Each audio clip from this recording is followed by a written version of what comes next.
Dear friends, this is doctor Devanjani और आज के लेक्चर के अंदर हम chapter number 6 SY B Com sem 3 macro economics के ऊपर डिस्कशन करने वाले हैं।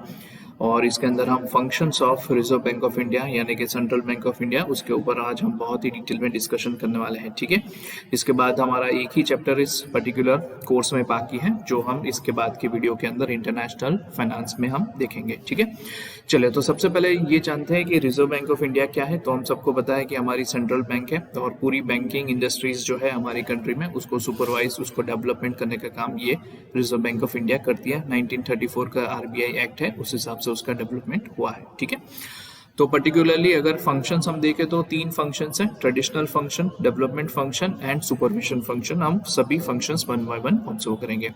चलिए, सबसे पहला फंक्शन है इश्यू ऑफ करेंसी नोट्स। तो जैसे आप सबको पता है कि रिजर्व बैंक ऑफ इंडिया हमारी कंट्री में एक ही ऐसी अथॉरिटी है जिसके पास ये पावर्स है कि सेक्शन 22 ऑफ आरबीआई एक्ट 1934 के हिसाब से वो करेंसी नोट्स को इशू कर सकती है। ठीक है, आरबीआई के अलावा कोई भी अथॉरिटी करेंसी नोट्स इशू नहीं कर सकती है। ठीक है, आरबीआई हमेशा नोट्स इशू करेगी, कॉइन्स भी इशू करेगी, बट पर्टिकुलरली कौन से टर्म्स में, 1 रुपए या उससे स्मॉलर डिनोमिनेशंस हैं, 1 रुपए की नोट या फिर उससे कम, फॉर एग्जांपल 50 पैसा, 25 पैसा, हालांकि अब तो ये अवेलेबल नहीं है मार्केट में, बट 1 रुपये या उससे कम का जो भी करेंसी नोट्स है या कॉइन्स है वो पब्लिश करने की रिस्पॉन्सिबिलिटी गवर्नमेंट ऑफ इंडिया की होती है, यानी कि सेंट्रल गवर्नमेंट जितना चाहे वो पब्लिश कर सकती है, इशू कर सकती है।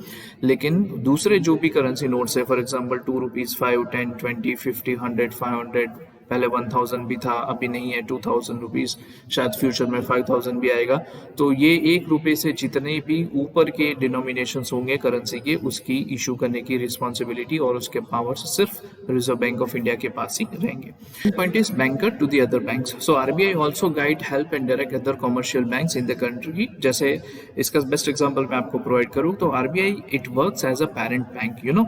तो जैसे आप लोगों को फ्यूचर में या कभी भी कुछ भी पैसे की रिक्वायरमेंट होती है 200-500 रुपए की, तो बट ऑब्वियस हम हमारे पेरेंट्स के पास जाते हैं, मम्मी को पूछते हैं या फिर पापा से पूछते हैं कि भाई स्कूल की फी पे करनी है या ये कॉलेज की फीस पे करनी है, वॉट एवर थिंग्स। ठीक है, आपके पास कुछ हद तक पैसा है, लेकिन बाकी के जो शॉर्टफॉल है उसके लिए आप कहाँ पे जाएंगे, तो आप अपने पेरेंट्स के पास से पैसे मांगेंगे। उसी तरह से जब कॉमर्शियल बैंक को पैसे की रिक्वायरमेंट होती है या फिर कॉमर्शियल बैंक के पास एक्स्ट्रा पैसा होता है, तो ये कॉमर्शियल बैंक सारे पैसे आरबीआई के पास डिपॉजिट करती है जब उनके पास एक्स्ट्रा पैसा होता है, और उसके ऊपर इंटरेस्ट अर्न करती है।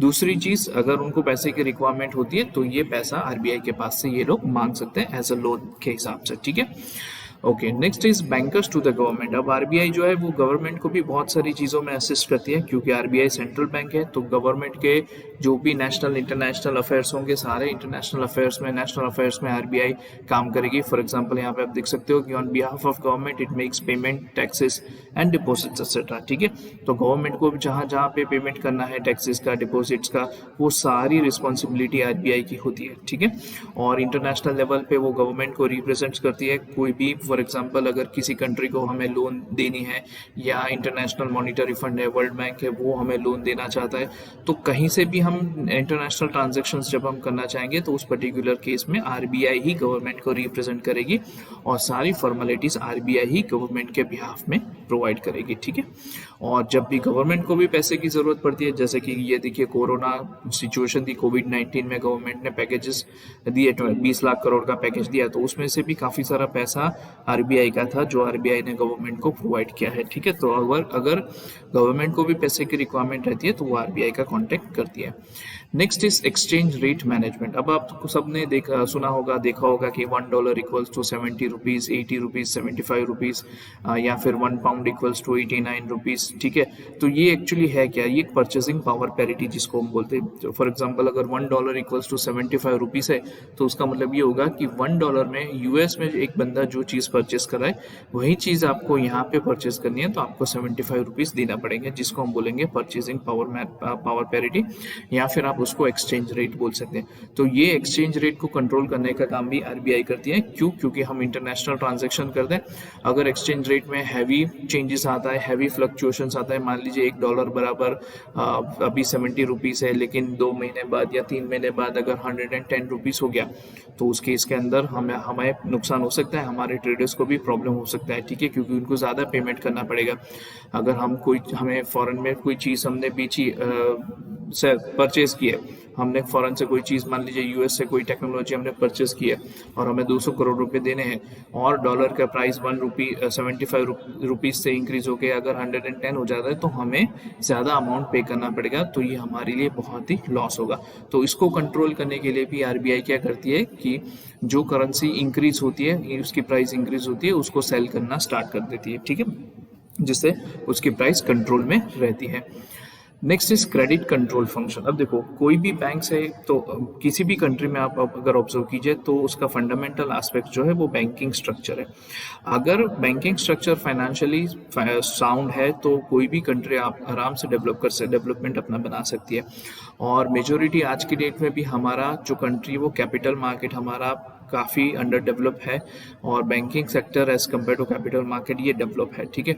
तो अगर हमें किसी भी बिजनेस में एम्प्लॉयमेंट अपॉर्चुनिटीज़ क्रिएट करनी है, नया बिजनेस स्टार्ट करना है, एक्सपेंशन करना है, कुछ भी करना है, तो आज की डेट में भी we are heavily dependent on the banking sector. तो ये कॉमर्शियल बैंक्स हमें लोन प्रोवाइड करती है बिजनेस को, ठीक है।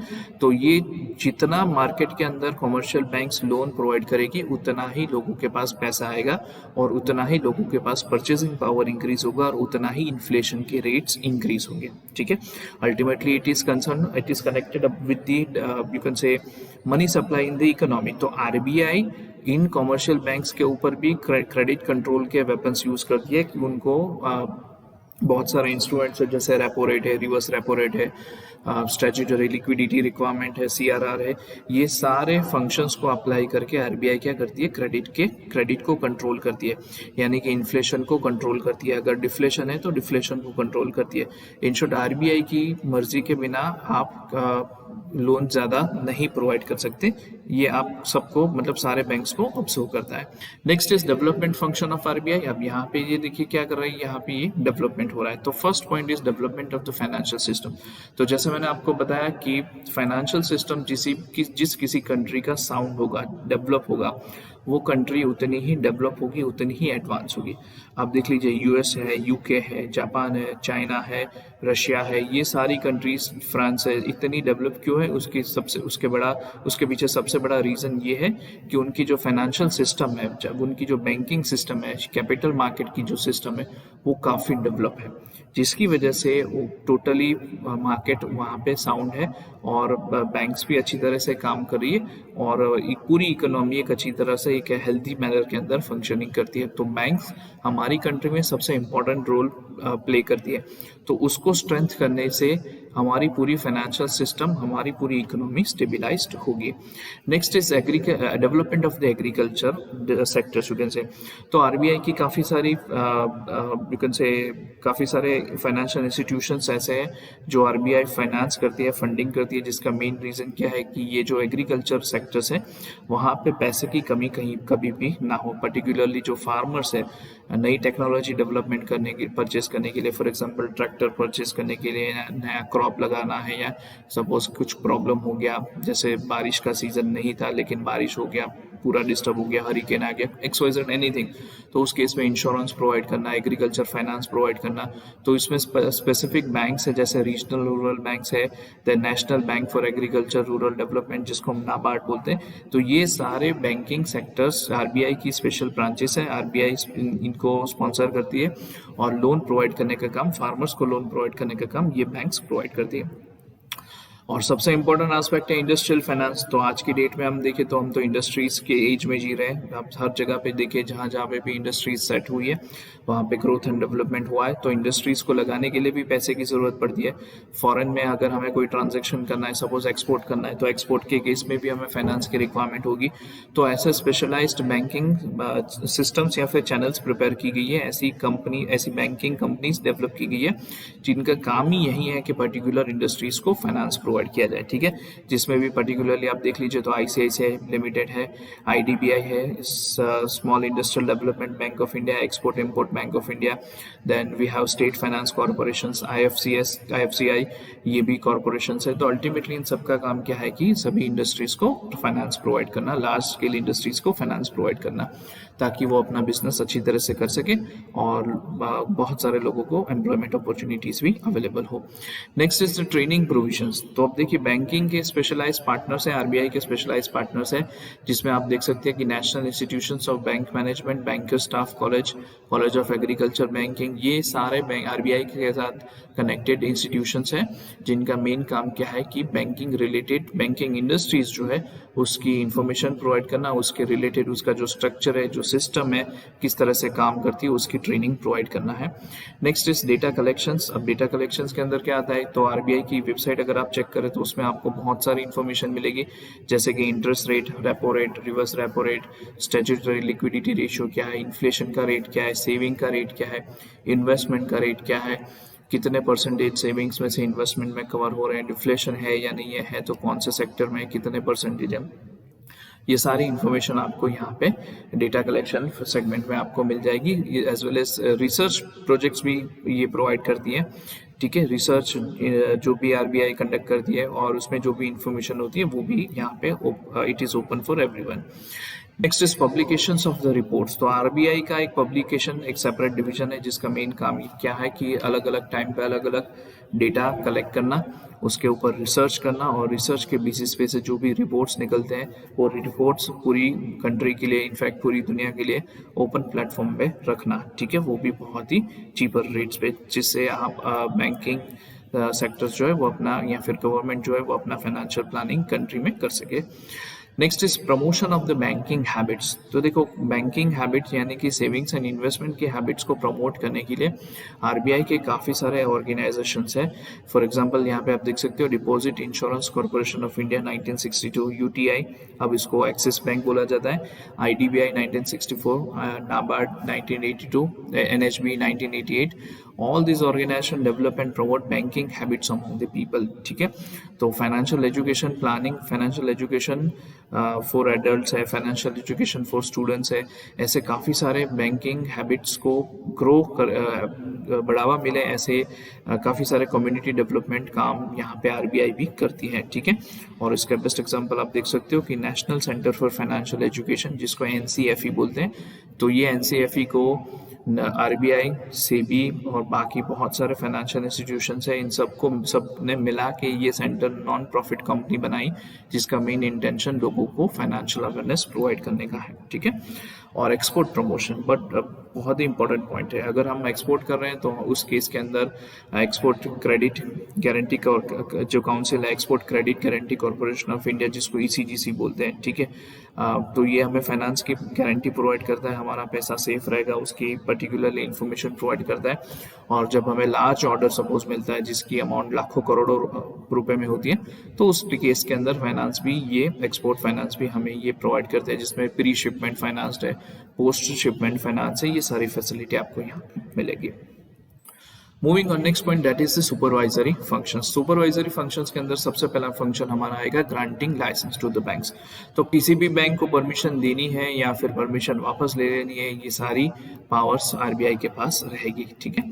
Next is bank inspection. तो आरबीआई कभी भी किसी भी बैंक के बुक्स ऑफ अकाउंट्स चेक कर सकती है, ऑडिट कर सकती है, किसी भी ब्रांच में जाके ये चेक कर सकती है, इसके पास इतने पावर्स है। Control over NBFCs, that is non banking financial institutions, ये डायरेक्टली आरबीआई के कंट्रोल में नहीं आते, लेकिन RBI time to time directive issues करती रहती है, चेकिंग करती रहती है, जिसके थ्रू ये एनबीएफसीज को भी यानी कि नॉन बैंकिंग फाइनेंशियल इंस्टीट्यूशंस या फिर कॉर्पोरेशंस को भी कंट्रोल किया जा सकता है। Implementation of deposit insurance schemes. अब ये देखिए, शायद आप लोगों ने कुछ टाइम पहले सुना होगा कि मुंबई के अंदर पीएमसी बैंक, ये बहुत प्रॉब्लम हो गया था, पीएमसी बैंक में काफ़ी सारे लोगों का पैसा फंस गया था, इसी तरह यस बैंक में भी काफ़ी सारे लोगों का पैसा बच गया था, ठीक है।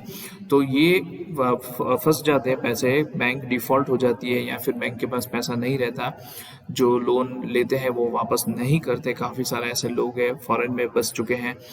तो उस पर्टिकुलर केस में जो आम आदमी ने उसमें पैसा रखा है, तो वो पैसा, उसकी सेफ्टी क्या, तो उसकी सेफ्टी के लिए आरबीआई की गाइडलाइंस के हिसाब से कोई भी पर्सन हो, ध्यान से सुनिएगा, कोई भी पर्सन हो, अगर आपका किसी भी बैंक में पैसा है, चाहे वो पब्लिक सेक्टर हो या प्राइवेट सेक्टर बैंक हो, आपका 1 लाख रुपए तक का जो आपका पैसा है वो आपका सेफ है, यानी कि उसका इंश्योरेंस होता है। ठीक है, तो ये पहले 1 लाख था, अब इसको इंक्रीज करके 5 लाख कर दिया गया। यानी कि अगर मेरा 5 लाख रुपए इंक्लूडिंग इंटरेस्ट किसी भी बैंक में डिपॉजिट है, ठीक है, और आरबीआई उसको सस्पेंड करती है कि भाई चलो कल से तुम अपना बैंकिंग बिजनेस बंद कर दो, ऐसा नॉर्मली होता नहीं है, बट पेनल्टी लगते हैं, बट एक्सट्रीम केस में ऐसा भी कभी कभी पॉसिबल हो जाता है। तो उस पर्टिकुलर केस में 5 लाख रुपए तक का मेरा जो पैसा है वो सेफ रहेगा। उसके ऊपर का जो मेरा पैसा है वो अगर बैंक के पास पैसा होगा तो मिलेगा, वरना वो पैसा मेरा गया। लिमिटेशंस ऑफ दी आरबीआई, अब ये कुछ लिमिटेशंस है आरबीआई की जिसको हम वन बाय वन ऑब्जर्व कर लेंगे। Lack of well organize and integrated money market system. तो देखो, दो तरह के मार्केट होते हैं, एक मनी मार्केट होता है, एक कैपिटल मार्केट होता है। Money market it is for small amount of time you can say, या फिर विद इन 12 मंथ्स जो हम उसको बोलते हैं। ठीक है, तो और जो कैपिटल मार्केट होता है वो लॉन्ग टर्म मार्केट के लिए होता है। कैपिटल मार्केट को सेबी रेगुलेट कर दिया, कंट्रोल कर दिया, और ये जो long term short term market है जिसको मनी मार्केट बोला जाता है उसको आरबीआई कंट्रोल या फिर रेगुलेट कर दिया।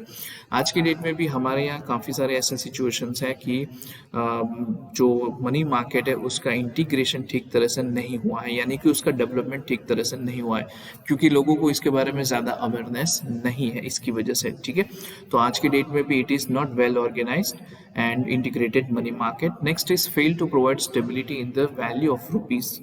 तो जैसे मैंने आपको बताया $1 इक्वल्स टू 75, ये एक टाइम था जहाँ पे 40 रुपीज़ था। एक टाइम तो ऐसा था कि $1 1 रुपी इक्वल टू 18 रुपीज़, $18 थे। कुछ शायद 100 साल के आसपास से मैं आपको बता रहा हूँ कि एक समय ऐसा था कि 1 rupee was equal to $18 at that time. उसका उल्टा हो गया, आज हम 1 रुपी इक्वल्स टू 75 रुपीज़ हम पे कर रहे हैं। ठीक है, वहाँ की डॉलर्स की वैल्यू बहुत ही अप्रिशिएट हुई है। तो जैसे क्या हो रहा है यहाँ पे कि सिस्टम जो है स्टेबिलिटी प्रोवाइड नहीं कर पा रही है RBI. Next is not a complete autonomous body till time. तो आज की डेट में भी अगर हम देखें तो आरबीआई के पास कंप्लीट अथॉरिटी नहीं है। आज की डेट में भी आरबीआई के अगर मेजर फाइनेंशियल पॉलिसीज अगर डेवलप करनी है तो it has to be within the coordination of finance ministry. ठीक है, जो भी फाइनेंस मिनिस्ट्री है उसके साथ कोऑर्डिनेट करके ही आरबीआई अपनी पॉलिसीज को प्रिपेयर कर सकती है, अदरवाइज डायरेक्टली नहीं जा सकती। जो बाकी के पॉइंट्स है, फॉर एग्जांपल बैंक रेट है, रेपो रेट है, रिवर्स रेपो रेट है, open market operation, CRR, SLR, ये सारे पॉइंट्स मैंने ऑलरेडी डिस्कस कर दिए हैं पिछले वीडियो के अंदर, जिसका लिंक मैंने यहाँ पे मैं रख रहा हूँ, डिस्क्रिप्शन बॉक्स में आपको ये लिंक मिल जाएगा। और आगे का जो चैप्टर है वो last chapter, that is international finance institutions, जो हम कवर करेंगे। इसके बाद आपका एसवाई बीकॉम का ये पूरा सिलेबस आपका कंप्लीट हो जाएगा। सिर्फ एक पॉइंट हमारा बाकी है सेकंड या थर्ड चैप्टर में, जो बहुत ही सून मैं आपको ये कंप्लीट करके दूंगा। ठीक है, सो अगर आपको ये वीडियो आज पसंद लगे तो इसे लाइक कीजिए और चैनल को सब्सक्राइब कीजिए। चलिए, थैंक यू सो मच।